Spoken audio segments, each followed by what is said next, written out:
بخاری صاحب، Afghanistan United front نے افغان طالبان کے خلاف مسلح کارروائیوں کا آغاز کر دیا اور وہ کہہ رہے ہیں کہ یہ پہلا مرحلہ ہے حکومت کو نشانہ بنانے کا. تو بخاری صاحب، آپ کو کیا لگتا ہے کہ افغانستان کے اندر جو کرنٹ گورنمنٹ ہے اس کا ٹائم اب جو ہے وہ ختم ہونے والا ہے؟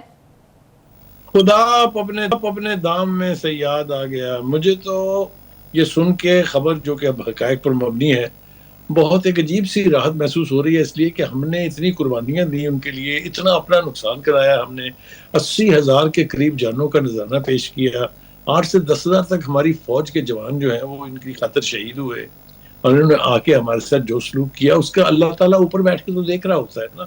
تو وہ بقول بہزاد لکشمی کے کہ سیاد نے پھونکا تھا نا دل کا نشیمن اور سیاد کا جلتا ہوا گھر دیکھ رہا ہوں.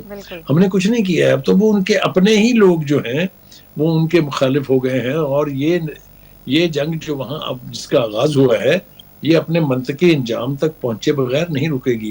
وہ یہ کہہ رہے ہیں کہ ہماری لڑائی صرف طالبان سے نہیں ہے، طالبان رجیم سے نہیں ہے، ہم وہاں پر اسلامک فرنٹ والوں کی بھی ایسی تیسی کریں گے، ہم وہاں القاعدہ کے ساتھ بھی نپٹیں گے.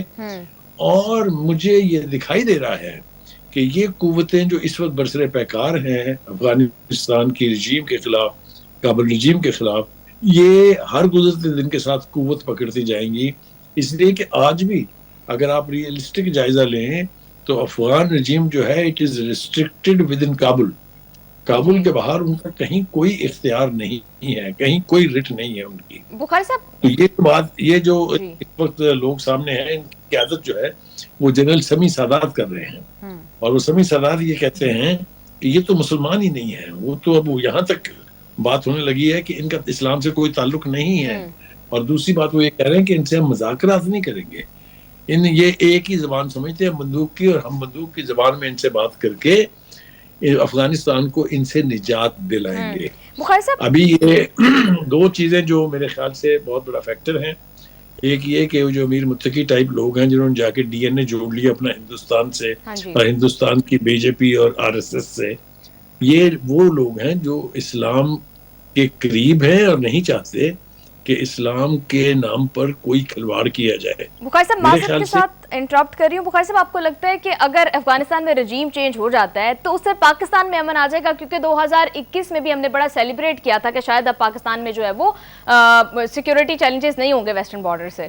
دیکھیے، اب ہمیں چونکہ وہاں چھپے دشمن کا پتہ ہے، وہ چاہے ٹی ٹی پی ہے، چاہے خود طالبان، افغان طالبان ہے، اور دوسری جو قوتیں برسر پیکار ہیں وہاں پر، وہ ہمیں اب ان کا معلوم ہے. ٹی ٹی پی ہو، کوئی بھی ہو، آنے والی کوئی بھی حکومت جو ہے وہ ان کے اوپر سے ہاتھ اٹھا لے گی، اس لیے کہ اس رجیم کو سپورٹ بھی یہی ایلیمنٹ ہے. بالکل بالکل بخاری صاحب، آپ ٹھیک کہہ رہے ہیں. اسی کے ساتھ پروگرام کا ٹائم ہو گیا. See you all tomorrow. Take good care of yourself. Allah